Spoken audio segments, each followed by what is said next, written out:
After some time, Paul said to Barnabas, "Let's go back and visit each city where we previously preached the word of the Lord, to see how the new believers are doing." Barnabas agreed and wanted to take along John Mark, but Paul disagreed strongly, since John Mark had deserted them in Pamphylia and had not continued with them in their work. Their disagreement was so sharp that they separated. Barnabas took John Mark with him and sailed for Cyprus. Paul chose Silas, and as he left, the believers entrusted him to the Lord's gracious care. Then he travelled throughout Syria and Cilicia, strengthening the churches there. Paul went first to Derbe and then to Lystra, where there was a young disciple named Timothy. His mother was a Jewish believer, but his father was a Greek. Timothy was well thought of by the believers in Lystra and Iconium, so Paul wanted him to join them on their journey. In deference to the Jews of the area, he arranged for Timothy to be circumcised before they left, for everyone knew that his father was a Greek. Then they went from town to town, instructing the believers to follow the decisions made by the apostles and elders in Jerusalem.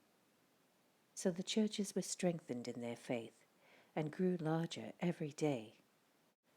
Next, Paul and Silas traveled through the area of Phrygia and Galatia, because the Holy Spirit had prevented them from preaching the word in the province of Asia at that time. Then, coming to the borders of Mysia, they headed north for the province of Bithynia. But again, the Spirit of Jesus did not allow them to go there. So instead, they went on through Mysia to the seaport of Troas. That night, Paul had a vision. A man from Macedonia in northern Greece was standing there, pleading with him, "Come over to Macedonia and help us." So we decided to leave for Macedonia at once, having concluded that God was calling us to preach the good news there.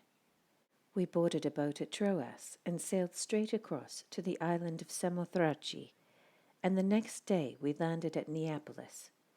And from there we reached Philippi, a major city of that district of Macedonia and a Roman colony, and we stayed there several days.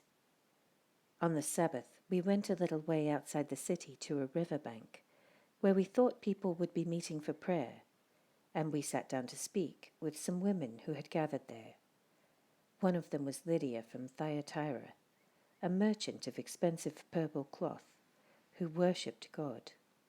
As she listened to us, the Lord opened her heart, and she accepted what Paul was saying. She was baptized, along with other members of her household, and she asked us to be her guests. "If you agree that I am a true believer in the Lord," she said, "come and stay at my home." And she urged us until we agreed.